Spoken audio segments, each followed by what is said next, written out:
नीलाम्बुजश्यामलकोमलाङ्गं सीता समारोपितवामभागं पाणौ महासायकचारुचापं नमामि रामं रघुवंशनाथम्।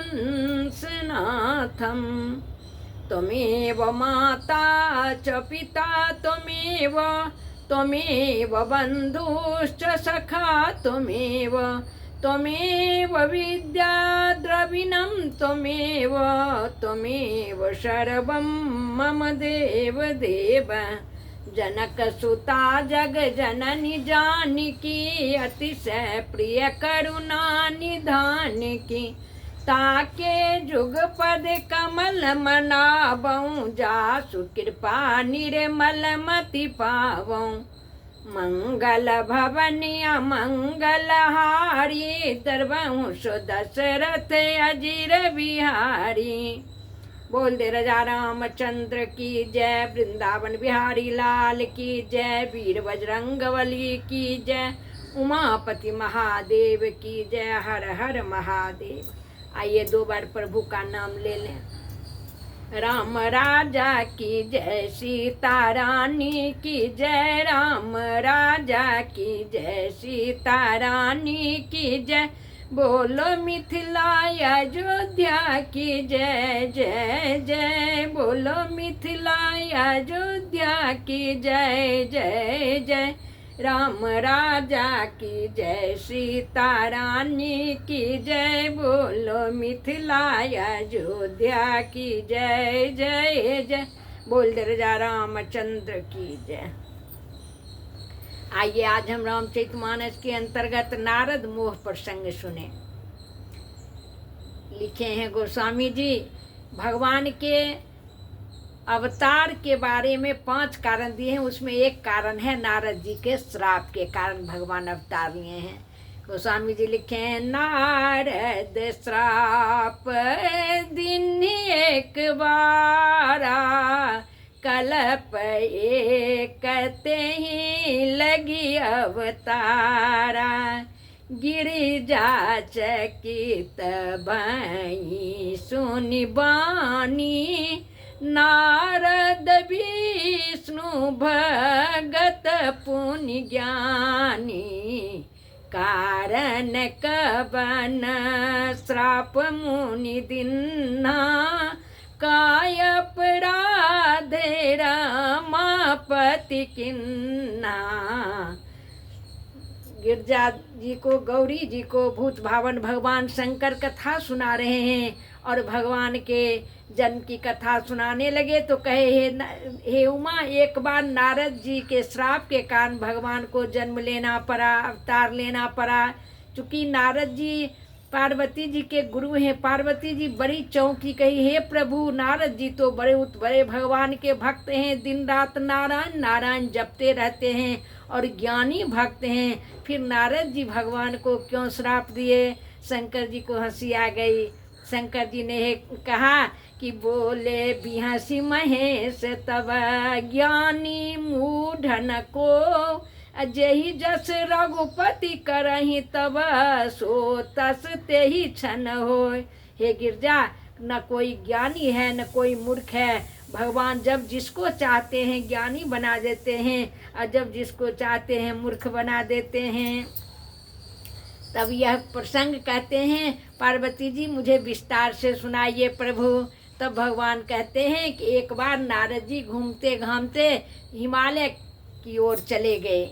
हिमे गिरि गुहा एक अति पावन, बह समीप सुर सरी सुहावनी। आश्रम परम पुनीत सुहावा, देखी देव ऋषि मन अति भावा। हिमालय पर्वत में एक बड़ी पवित्र गुफा पर नजर पड़ी नारद जी को, और नारद जी तो भक्त थे तो बड़ा सुंदर पवित्र स्थान देखकर नारद जी के मन में हुआ कि यहाँ बैठकर यदि इस गुफा में बैठकर भजन किया जाए तो बड़ा आनंद आएगा।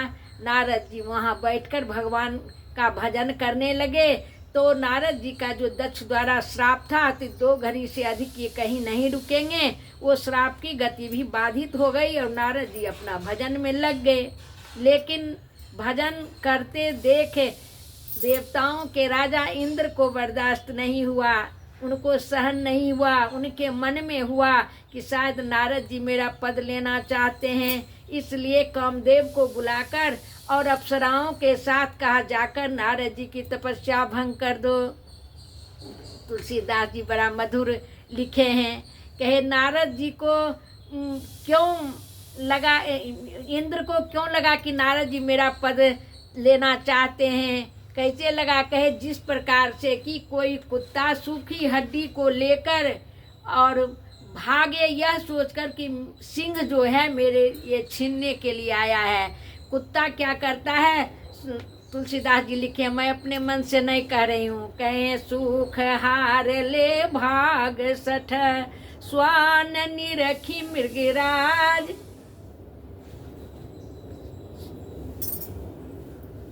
छीन ले जनि जानी जरा तिमि सुर पतहीन लाज।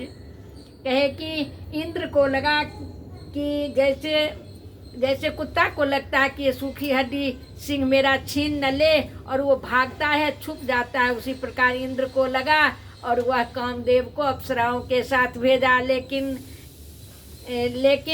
वो काम कला कछु मुनि ने व्यापी निज भय डरे मनोभव पापी। कितना भी काम की कला, वो क्या अप्सराओं का नाच गान खेल कूद वासंतिक शीतल मंद सुगंधित वायु, लेकिन नारद जी के ऊपर उसका कुछ भी प्रभाव नहीं पड़ा। अब तो काम डर गया, सोचा एक बार शंकर जी मुझे जला चुके हैं और इनके ऊपर तो कोई काम का प्रभाव ही नहीं पड़ रहा है। तब नारद जी के चरणों पर कामदेव जाकर गिरकर और माफ़ी मांगने लगा, कहा हे महाराज मुझे माफ़ कर दीजिए, आप तो काम क्रोध दोनों को जीत लिए। शंकर जी तो केवल काम पर विजय प्राप्त किए थे, क्रोधित होकर मुझे जला दिए थे, लेकिन आप तो काम और क्रोध दोनों पर विजय प्राप्त कर ली।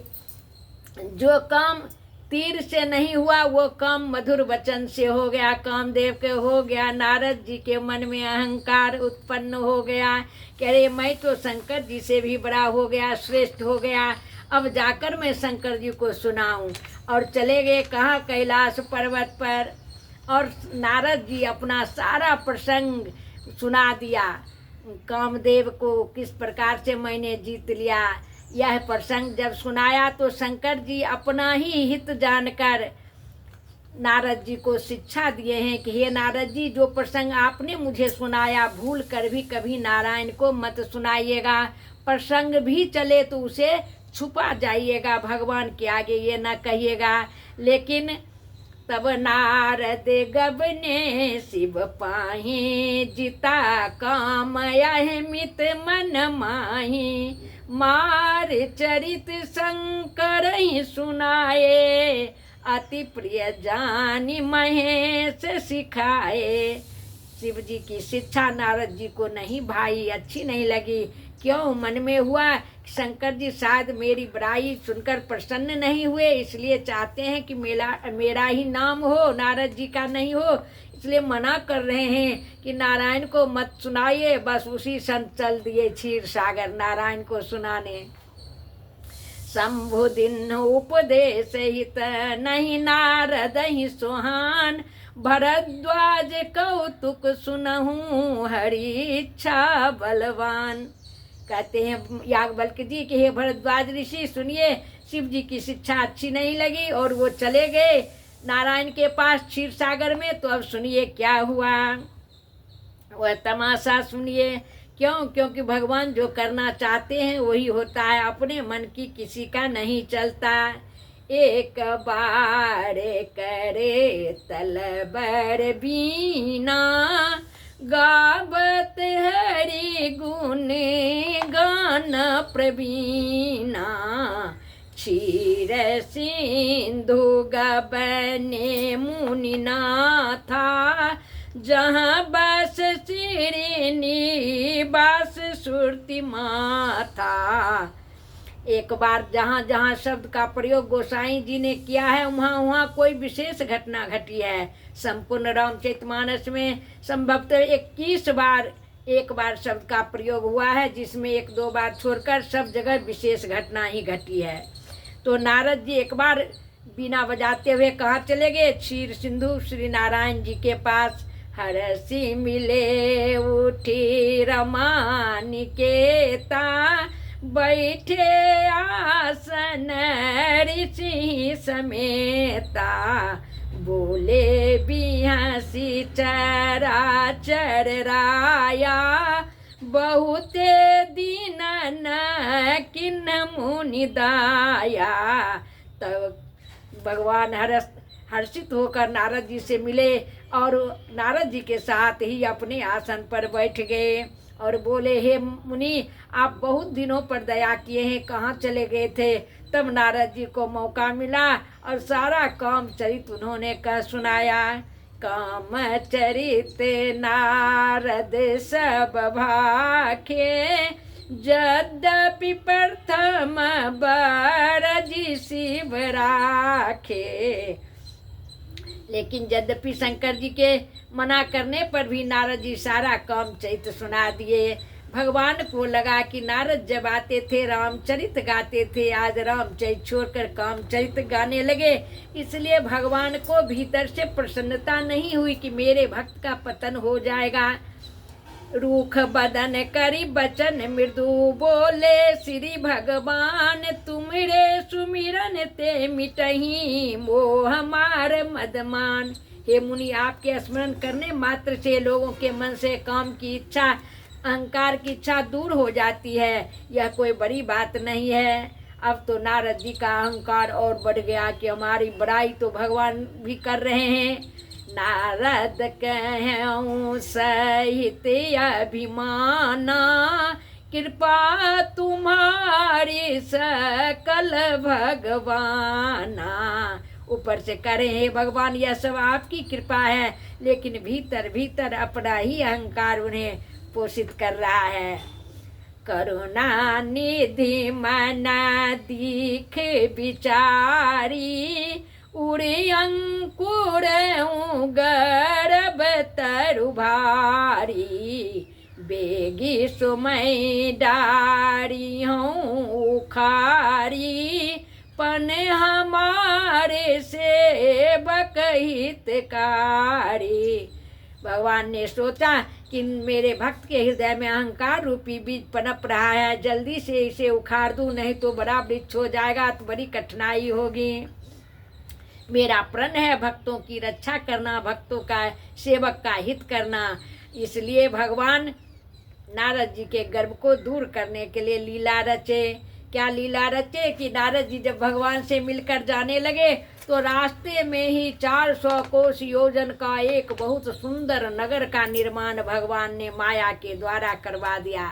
वहाँ के राजा शीलनिधि और उनकी कन्या का सौंदर्य, सारा नगर सजा हुआ है। नारद जी जब उस रास्ते से गुजर रहे हैं तो पूछा लोगों से कि किस बात का उत्साह है। तब लोगों ने कहा, महाराज, राजकुमारी का आज स्वयंवर है। राजा के पास नारद जी चले गए। कौतुक से ही राजा ने अपनी बेटी राजकुमारी को नारद जी के चरणों में प्रणाम करवाया और कहा, हे महाराज, मेरी बेटी के गुण दोष का वर्णन कीजिए कि कैसा वर घर मिलेगा। नारद जी तो अब राजकुमारी तो साक्षात भगवान की माया ही थी, इतनी सुंदर थी कि भगवान नारद जी क्या उसके हाथ को देखते उसका मुँह ही देखते रह गए। और नारद जी ने देखा कि इस राजकुमारी के हाथ में है जो ही बड़ई अमर सो होई, जो इसका वरण करेगा वो अमर हो जाएगा। ये नहीं उल्टा सोच ले, ये नहीं जो अमर होगा वो इसका वरण करेगा। अब तो नारद जी के मन में हुआ कि हे प्रभु, किस तरह से ये राजकुमारी मुझे मिले। अब बेचैन हो गए। जप तप कछु न हो यही काला, हे विधि मिले कवन विधि वाला। अब तो अभी समय भी नहीं है, आज ही स्वयंवर है, जब तब भी नहीं हो सकता है। हे भगवान, यह राजकुमारी मुझे किस तरह से मिले। कौतुकी भगवान नारद जी के इस इस व्याकुलता को देखकर प्रकट हो गए और बोले, हे नारद जी क्या चाहते हो। चूंकि नारद जी का संपूर्ण भरोसा भगवान के ऊपर ही था, किसी और के ऊपर नहीं, कि मोरे हरि समान मेरा कोई हितकारी नहीं है, इसलिए हरिसन मांगो सुंदरताई। सोचे भगवान से ही भगवान का रूप मांग लूं तो काम चल जाएगा। और वही है जात गहरवती भाई, हरिसन मांगो सुंदरताई, वही है जात गहरवती भाई, मोरे हित हरि सम नहीं को, यही अवसर सहाय सो हो। नारद जी ने एक प्रण कर लिया कि मेरा हरि के समान हित ऐसी कोई दूसरा नहीं है, इसलिए उन्हीं के शरण में जाऊंगा। भगवान प्रकट हो गए और नारद जी ने कहा, आपन रूप देहु प्रभु मोही, आन भांति नहीं पाबऊँ। लेकिन एक बात और नारद जी ने कह दिया कि हे प्रभु आप अपना रूप दीजिए जिससे मैं उस राजकुमारी को पा जाऊं।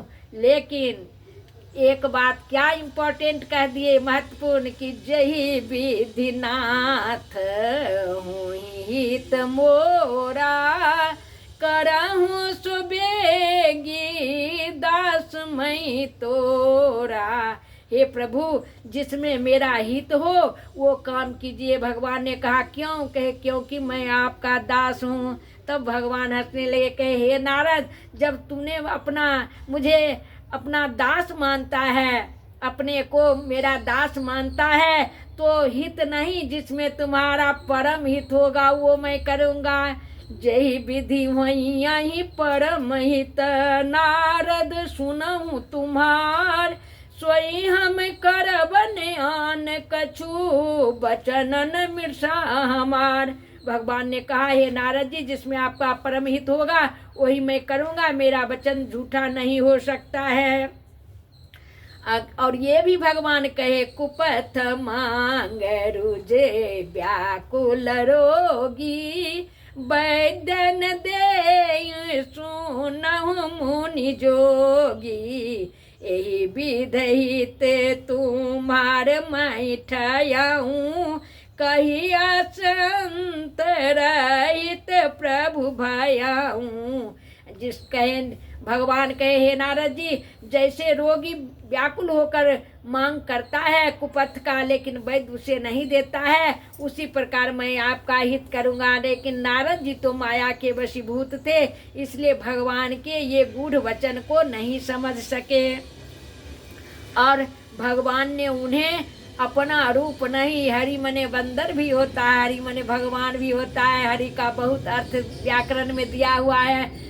मरकट बदन भयंकर देही भगवान ने दे दिया, लेकिन औरों के लिए नारद जी ही दिखते थे, केवल राजकुमारी को ही नारद जी का चेहरा उतरा भयंकर दिख पड़ा। और नारद जी तो फूले नहीं समाये कि भगवान ने मुझे अपना रूप दे दिया, इसलिए राजाओं के साथ अगली पंक्ति में जाके विराजमान हो गए और बड़ा प्रसन्न थे कि आज तो राजकुमारी मेरे ही गले में जयमाला डालेगी। नारद जी के अगल बगल शिव जी के 2 गण आकर बैठ गए और वे दोनों गण बड़ा कूट कर रहे हैं, व्यंग कर रहे हैं कि आहा भगवान ने कितना सुंदर रूप दिया, हरि अपना ही, हरि का रूप देखो तो ये इतना सुंदर है कि राजकुमारी ताज इन्हीं को बरेगी। नारद जी को सुनाकर बहुत व्यंग की बातें वो करते थे, लेकिन नारद जी के समझ में कुछ नहीं आता था। काहुन लखा सुचरित विशेखा, सो स्वरूप निरप कन्या देखा, मरकट बदना भयंकर देही, देखत हृदय क्रोध भाते।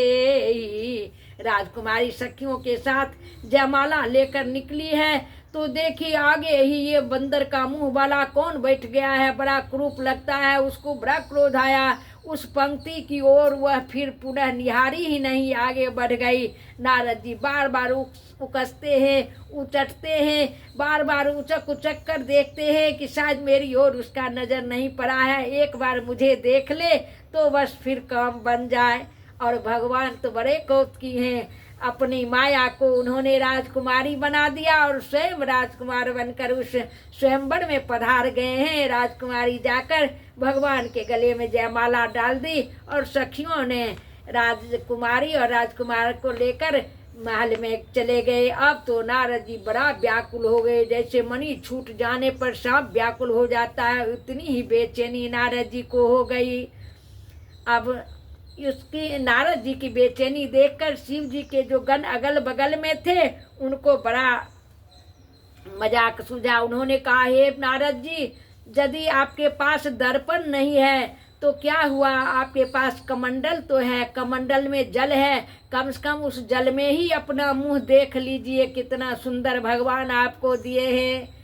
ऐसा कहकर वो दोनों भागे। नारद जी जब ही जल में अपना रूप देखे, प्रतिछाई देखे तो मरकट बदन भयंकर देख कर नारद जी को हृदय में आग लग गई। अब नारद जी को इतना क्रोध हुआ कि वो दोनों जो शिव जी के गण थे दोनों को श्राप दे दिए। हो निशाचर जाई तुम कपटी पापी दो, हंसहु हम ही सोले हु फल बहुरी हंसहु मुनि को। मुनि ने कहा कि अरे कपटी, तू जाकर भयंकर राक्षस की योनि में चला जा। मुनि को देखकर हंसता है, फिर कभी तुम दूसरे मुनि को देखकर नहीं हंसेगा। और उसके बाद नारद जी चले कहाँ, भगवान की ओर। कहे आज छोड़ूंगा नहीं, आज तो भगवान को श्राप दूंगा अथवा अपने ही मर जाऊंगा। जगत में मेरा उपहास कराया है नारायण। और चले गए क्रोध के वशीभूत, पहले काम अब क्रोध। लेकिन भगवान काम और क्रोध के मार्ग से नहीं मिलते हैं, इसलिए कौतुकी प्रभु बीच रास्ते में ही मिल गए। और संग रमा सोई राजकुमारी, वही राजकुमारी और लक्ष्मी जी के साथ भगवान प्रकट हो गए। और कहते हैं, हे नारद जी, बड़ा व्याकुल होकर मुनि कहाँ चले। बोले मधुर बचन सुर साई, मुनि कहाँ चले बिकल की नाई। सुनत बचन उपजायति क्रोधा, माया बसन रहा मुनि बोधा। माया के वशीभूत होकर नारद जी को ज्ञान नहीं रहा, उन्होंने भगवान को श्राप दे दिया। पहले तो बहुत बुरा भला कहा, पर संपदा सकहूँ नहीं देखी, तुमरे ईर्षा कपट विषेखी। मथत सिंधु रुद्र बौरायहूँ, सुरन प्रेरी विषपन करायहूँ। कहे प्रभु, आप दूसरे की संपत्ति देखकर नहीं रह सकते हैं, आपके हृदय में कपट है, क्रोध ईर्ष्या भरा हुआ है। इसलिए जब समुद्र मंथन हुआ तो अपने तो लक्ष्मी जी और कौस्तुभ मणि ले लिए और शंकर जी को विष पिलाकर बौरा दिए। असुर सुरा विष शंकर ही आपुर मणि चार, स्वार्थ साधक कुटिल तुम सदा कपट व्यवहार। काहे भगवान, आप सदा से ही स्वार्थी हो, आप हमेशा अपने ही स्वार्थ साधते हो, दूसरे को तो विष और पिला के बौरा देते हो। क्यों? क्योंकि परम स्वतंत्र हो, आपके ऊपर कोई नहीं है, इसलिए मनमानी करते हो। परम स्वतंत्र न सिर पर कोई, भावई मनाही करहूँ तुम सोई। भला ही मंद मंद ही भल करहूँ, विष में हर्षन ही कछु धरहूँ। कहा आप परम स्वतंत्र है, इसलिए मनमानी करते हो, जो मन होता है वो करते हो। लेकिन आज मैं आपको छोड़ूंगा नहीं। आज आप सबको ठग ठग के बहुत परख गए हैं, आज अच्छा घर बना दिया है। आज मैं आपको ऐसा चखाऊंगा मजा कि आप जिंदगी भर याद रखोगे। क्या? तो अब नारद जी श्राप दे रहे हैं, बंचहूँ मोहि जवन धरि देहा, सो तनु धरहूँ श्राप ममेहा। कि जिस देह से शरीर को धरकर तूने मुझे ठगा है वही शरीर में आपको जन्म लेना पड़ेगा। भगवान खूब हंसे, कहे हे नारद जी आप महात्मा हो, मुनि हो, इसलिए श्राप देने भी नहीं आया। मनुष्य जन्म बड़े भाग से मिलता है और आपने श्राप दिया मुझे मनुष्य जन्म होने का, उसमें भी राजकुमार बनने का, बड़ा बड़ा अच्छा। फिर नारद जी का गुस्सा बढ़ा और दूसरा श्राप दिए, कपिया कीर्ति तुम किन्ह हमारी, करिया ही किस सहाय तुम्हारी, मम अपकार किन तुम भारी, नारी बिरह तुम हो बदुखारी। भगवान फिर हंसे। नारद जी ने श्राप दिया, तूने मुझे बंदर का मुंह बनाया है इसलिए बंदर ही तुम्हारी सहायता करेंगे। भगवान हंसे कि नारद जी को श्राप देने नहीं आता है। क्यों? आप तो कहते हैं कि बंदर आपकी सहायता नहीं करेगा, लेकिन आप कहते हैं बंदर सहायता करेगा। ये श्राप हुआ कि वरदान? अब भगवान को हंसते देखकर नारद जी फिर तीसरा श्राप दिया। कहे जिस तरह से तुमने मुझे नारी के वियोग में तड़पाया है इसी तरह से आप भी नारी विरह में तड़पोगे। भगवान खूब हंसे, कहे हे नारद जी आज तक ब्याह नहीं हुआ किसी अवतार में, आज आप श्राप दे रहे हो कि ब्याह होगा, इससे बड़ी खुशी की बात क्या होगी। आप श्राप नहीं, आप तो वरदान दे रहे हो। और भगवान ने कहा श्राप शीस धरि हर सिहिय, प्रभु बहु विनती किन, निज माया के प्रबलता करसी कृपा निधि लिन। भगवान ने माया जो छोड़े थे उसको समेट लिया और तब नहीं तह रमा न राजकुमारी, जब हरि माया दूर निवारी, नहीं तह रमा न राजकुमारी। न लक्ष्मी जी हैं न वो राजकुमारी हैं। भगवान नारद जी की माया को समेट दिए। तब तो नारद जी बड़े घबराए, अरे मैंने क्या किया। तब मुनि अति सभी तहरी चरना, गेहूँ पाहि प्रणतारी थरना। हे प्रभु रक्षा कीजिए रक्षा कीजिए कहकर भगवान के चरणों में नारद जी गिर गए। तब भगवान कहते हैं कि हे नारद मेरी ही इच्छा से ये सब हुआ है, इसलिए मृषा हो मम श्राप कृपाला, मम इच्छा कह दीन दयाला। नारद जी कहते हैं हे प्रभु मेरा श्राप झूठा हो जाए, लेकिन भगवान हंसे कि नहीं नहीं यह मेरी ही इच्छा से हो रहा है। नारद जी कहते हैं मैं दुर्वचन कहे बहु तेरे, कह मुनि पाप मीटहि किमि मेरे। नारद जी ने कहा हे प्रभु मैंने आपको बहुत सारे दुर्वचन कहे, यह पाप कैसे मिटेगा यह मुझे बतलाइए। तब भगवान कहते हैं नारद आपने शंकर जी का अपमान किया इसलिए जपहूँ जाई शंकर सतनामा, होइया ही हृदय तुरत विश्रामा, को नहीं शिव समान प्रिय मोरे, अस प्रतीत तजहु जानी भोरे। कहे शंकर जी के जैसा मुझे प्रिय कोई नहीं है, इसलिए शंकर जी के सतनाम का जाप कीजिए।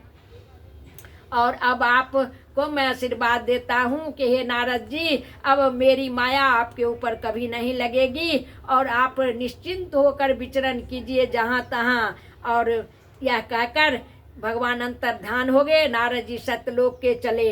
जब नारद जी चलने लगे तो शिव जी के गणों ने देखा कि नारद जी के क्रोध काम सब शांत हो गए, बड़े प्रसन्न होकर जा रहे हैं। तब वो दोनों गण नारद जी के चरणों में आकर लगे और कहे हे नारद जी आपने मुझे जो श्राप दिया है वह कैसे मिटेगा।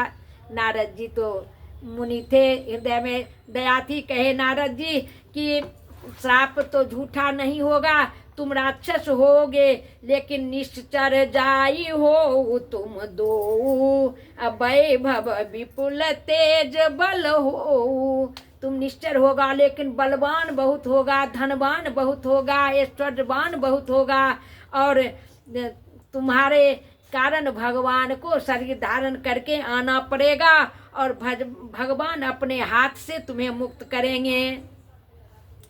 एक कल्प यही है तू प्रभु लिन्न मनुज अवतार सुर रंजन भन सज्जन सुखदा हरि भंजन भुवि भार। इस प्रकार से भगवान का एक जन्म नारद जी के श्राप के कारण हुआ। बोल दे श्यावर रामचंद्र की जय। 2 बार प्रभु का नाम श्री राम जय जय राम, श्री राम जय जय राम, जय जय विघ्न हरन हनुमान। श्यावर रामचंद्र की जय, वीर बजरंग बली की जय। हर हर महादेव।